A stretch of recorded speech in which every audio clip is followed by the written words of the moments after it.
I'm Dr. Charlie Ferrer. Welcome to another episode of Cancer Tamer. Today we have a wonderful doctor who's going to talk to you about natural medicine. But before we do that, I want to remind you of one thing. That wonderful music that you just heard at the beginning of the show was actually done by Deborah's son, Jordan Barone, who actually did the song for us, for me going, well, you know, I wanted to be sassy over here and a little drum beat over here and so on. And he came up with this wonderful music. So I wanted to make sure we acknowledge him for that. And I also want to acknowledge all of you out there who have been sending us questions, asking, making comments, giving us resources, and also talking about the shows that we've been bringing to you, because that's really important. This show is all about ways to deal with cancer, ways to feel more empowered, whether you're a woman having breast cancer, a woman with leukemia, thyroid cancer, or any other cancer. And we won't forget the men as well, because men are important in our lives, and they also get breast cancer and other types of cancer. So we also want to acknowledge them. So today I want to welcome our guest, who is Dr. Serena Goldestein. Sorry. And she is a naturopath here in New York City, in Manhattan.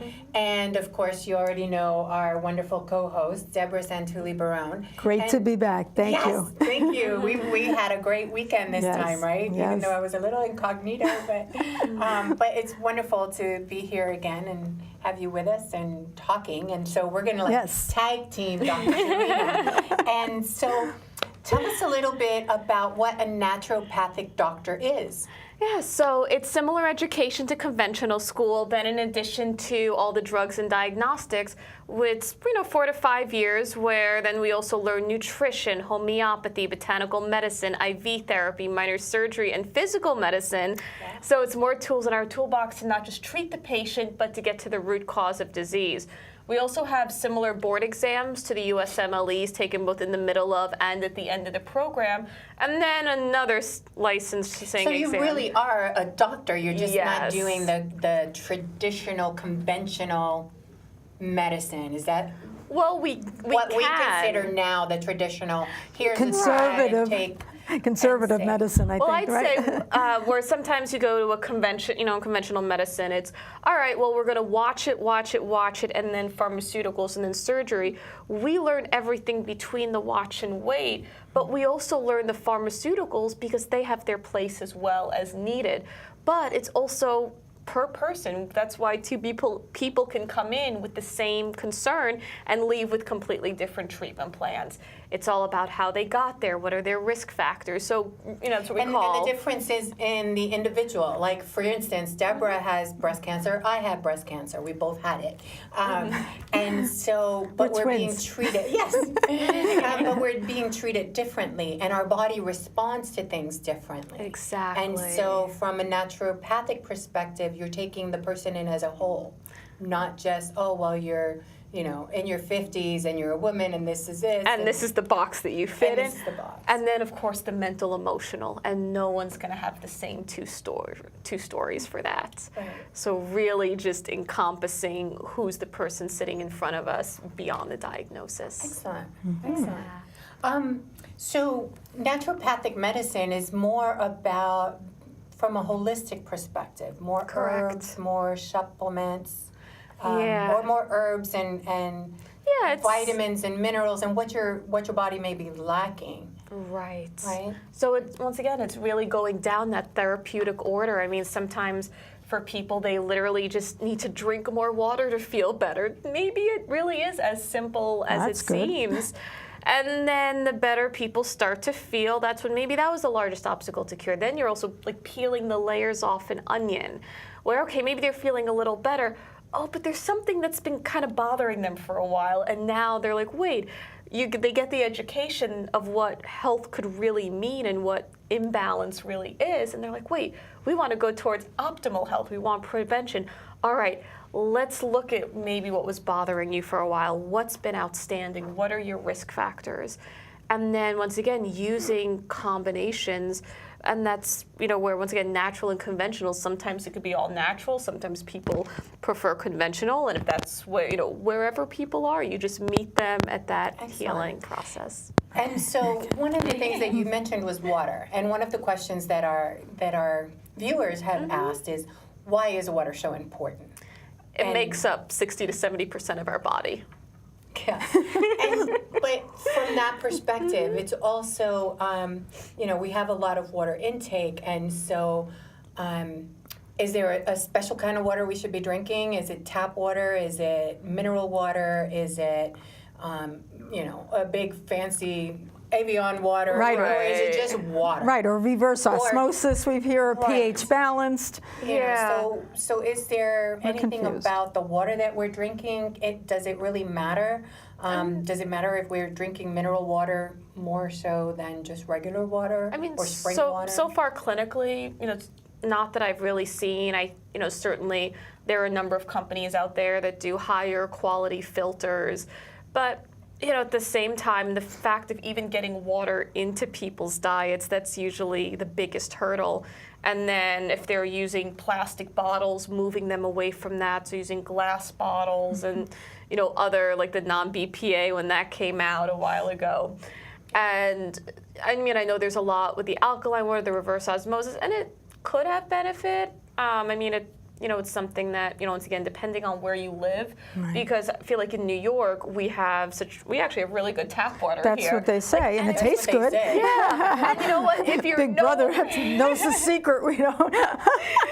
Versus, and I have lived too in other states where, you better be getting bottled water, filtered water delivered at your door. Yeah. And what they put in, the chemicals they put in. Right, just to clean it. I was going to say chloroform in your water. You never know. I hope that. And what is the one with the helps? The fluoride, right. Yes, fluoride, and chloroform came out. I wonder why. I have a question, very practical, that most people would ask about insurance, because that's the number one factor of, okay, I want to go the route that you have there, but what happens with insurance, health insurance? Of course. So we're licensed in about 22 or 23 states now. So licensure is on a per state basis versus a nationwide. So even though, let's say, we have the same federal loans and conventional medicine, so had I stayed where I went to school in Portland, Oregon, I could have also been writing prescriptions. I was cutting cysts out of people. So we're primary care. Coming back to New York and other unlicensed states, we're right in the middle, per se. Like, I do a lot of counseling around conventional medicine, and then I could also counsel people through all the natural medicine, so being able to speak both languages. And then while I don't take insurance, sometimes certain insurance plans can bill out. So that's where we can create a type of bill where then the patient would just deal with their insurance company.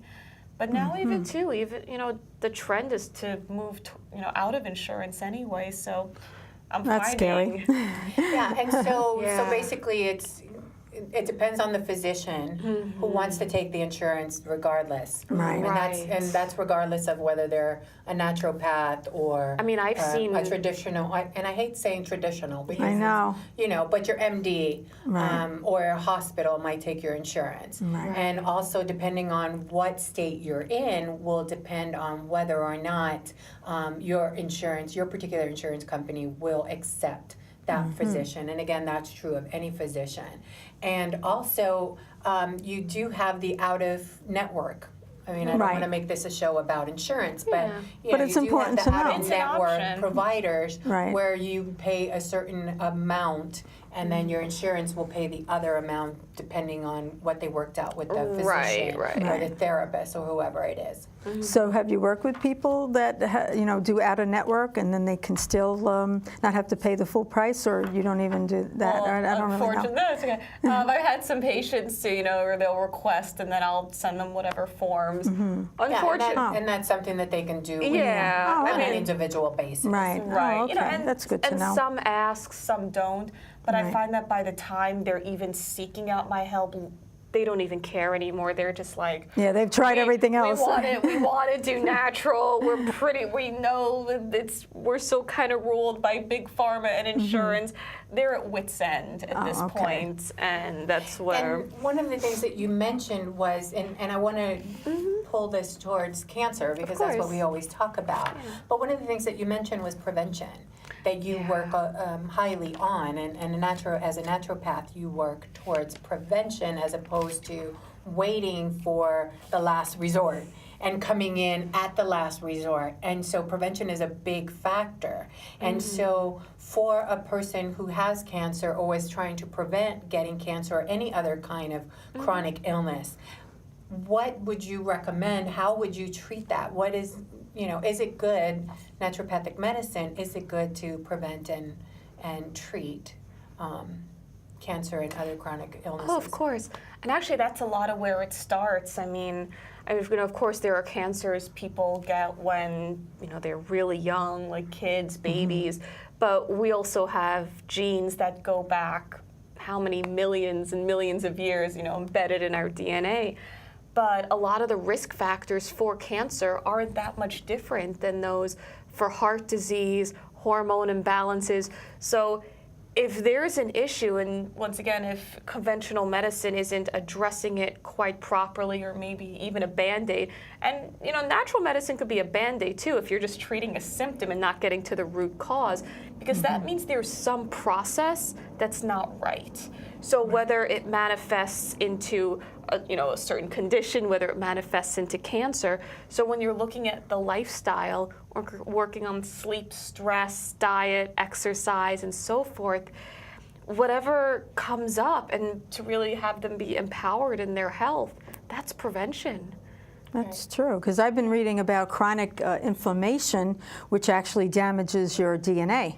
So if you have these chronic problems and you don't even know what's going on inside your body, that's going to harm you. So you're trying to find out what the person has. So let's say I go to you and I don't have a cancer, and I want to know how to prevent diseases. What do you do? Do you do blood work, urine analysis? What do you usually do? Right, so the first visit is about an hour and a half.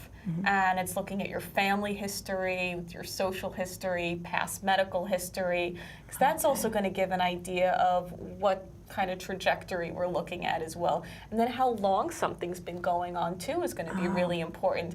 It's not like, okay, we want you feeling better, but sometimes there's a 2 steps forward, 1 step back, and it's working with the person's physiology.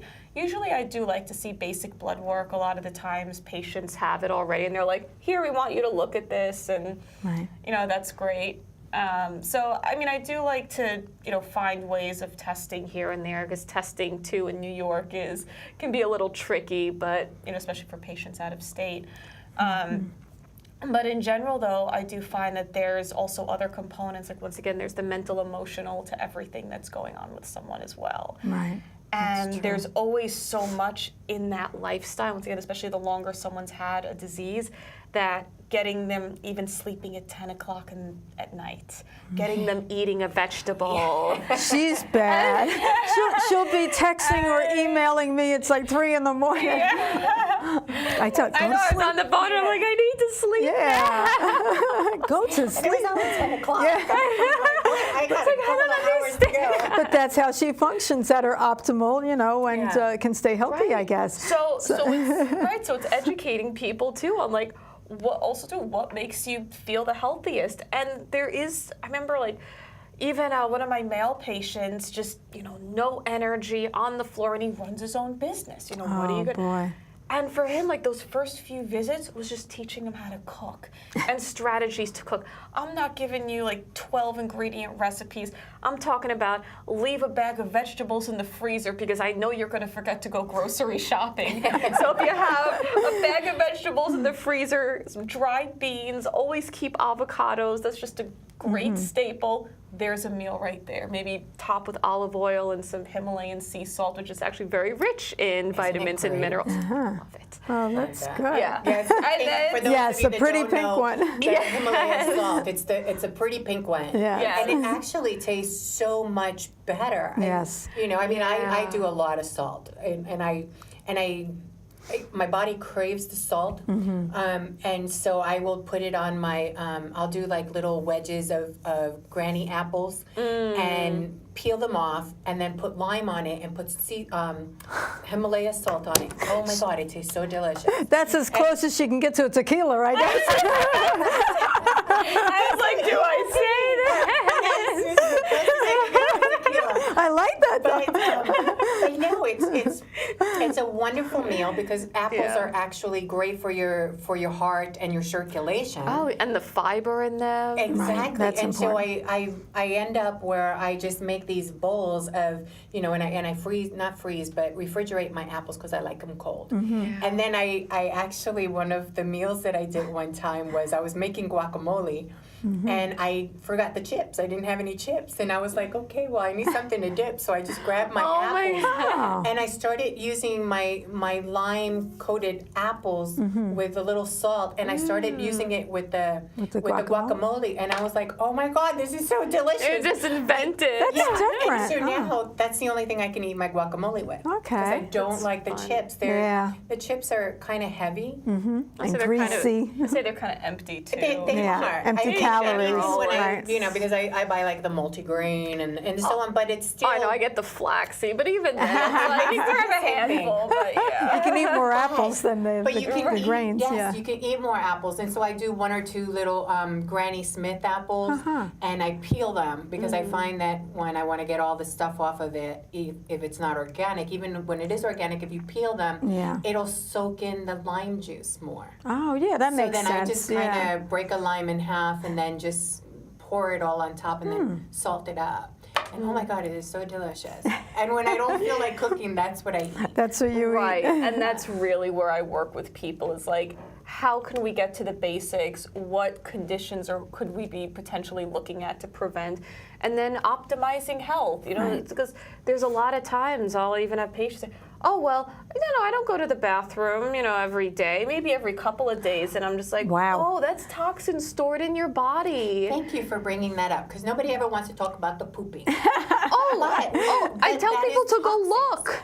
Like, are things undigested too? Probably. And they say the So more how odor there is, it means that you're not having enough vegetation too. Like if you eat a lot of vegetables, they proved that the African tribal people, when they pooped, I guess you want to call it, it didn't have an odor compared to the American diet, believe it or not. Because of all the toxins that we're taking in with our that's meals. right. Because we can't digest, everyone's constipated, and then that could either be from thyroid, our nervous system, and because if we're high stress, which welcome to New York, so a lot of my practice is like, all right, we have these stressed out New Yorkers, how can I get yoga into everyone's routine? And then working on even just eating healthier with, once again, just to be able to sit down and enjoy a home-cooked meal. Because when you're so stressed out, your body's not going to digest, just like your body's not going to reproduce. That's why, there's a lot of hormone imbalances as well. Right. Because it's not like cortisol's bad. It's bad when it's like, out of balance. Yeah. And so I want to take you back to the poop part. Okay, let's have a poop party. Yes, poop party. But I think it's so important, and that's one thing that nobody ever talks about, because nobody wants to talk about what we do in the bathroom. But it is important to be able to clean out your system. And so, and I actually was having this discussion with my aide, because she says that it's okay to go once or maybe once every other day. And I'm going, no. Right. You should be going to the bathroom and pooping at least once a day minimum. Or the best would be at least 2 to 3 times a day, correct? Because you're getting, Right. I mean, if you stop and you think about all the things that you're putting into your system and all of the toxins that you're putting in with all that fast food, because I know you're eating it.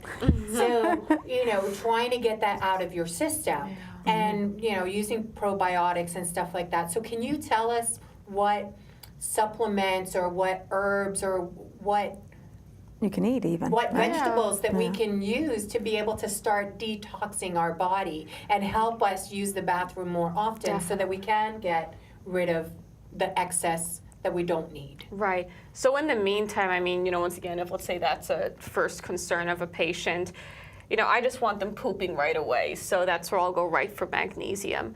However, And where do you get the magnesium from? Supplement? any health food Is store. it just getting the thing, or what kind of? Because I'm like moving away from the supplements and stuff. I want to get it organic. So if somebody wants to get it naturally, what vegetables can they get Actually, a magnesium lot out of dark leafy greens, Okay. avocado.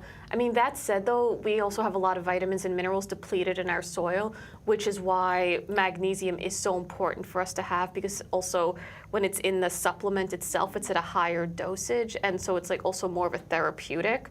Okay. So once again, like, you know, if someone's constipated, then, you know, really having it at that therapeutic level, it's like, all right, I'm going to dose it at this, but if you find too much, back down. If it's not enough, just go up a little bit. Because in the meantime, while yes, that's palliation, I'm trying to understand, all right, what could potentially be the source? Could it be stress? Could it be thyroid? We could be looking at organ issues, or maybe it's something mental, emotional. And then, you know, so it's our positioning on the toilet too. It's actually better to literally be in a squat versus, you know, sitting like we are. straight. Ah, interesting. So you can go into the bathroom And start squat. looking at your magazine Yeah, just put your magazines on the floor. Oh, that's wild. to help the body pull and the gravity. It's a come. better it's a better position for Okay. our GI. Okay, Oh, wonderful. that's interesting. And I then like the that. magnesium also helps with regulating your system. And what else does Yeah, it so help you then with? so magnesium is nature's relaxer. So there's a couple of different forms. Glycinate, that's the one form that doesn't really make you go to the bathroom, but that's really nice. Like if people have more of an anxious component to them, sometimes I'll give that form instead versus say someone who's, you know, has some GI stuff that once again, you just got to get pooping. Right. You know, citrate is a pretty common one. You know, so that's really, then there's like 10 other forms too, but usually citrate's So the talking most to your popular. doctor about, so it's not just, you know, run out and get another yogurt. It's No. Right, because I mean, because sometimes probiotics will help, but you know, I'm also thinking, what's the underlying cause? What's, you know, could it be, let's say, small intestinal bacterial overgrowth? That's a big thing now. Like an imbalance of gut bacteria could also be contributing to constipation. Could it be irritable bowel syndrome? Right, gluten There's- intolerance. Right, food and all that. allergies. Yeah. Oh, it's like there's so many different reasons. But once again, you know, get them pooping, and then after the visit, or maybe even if you have some kind of idea, then it's like, all right, then the next visit and so forth. It's like, all right, let's continue to peel away those Excellent. layers. Excellent. And one of the things, noticing that with all the junk food that we put into our bodies, that also stops us up. That also Right. is bringing in all these toxins.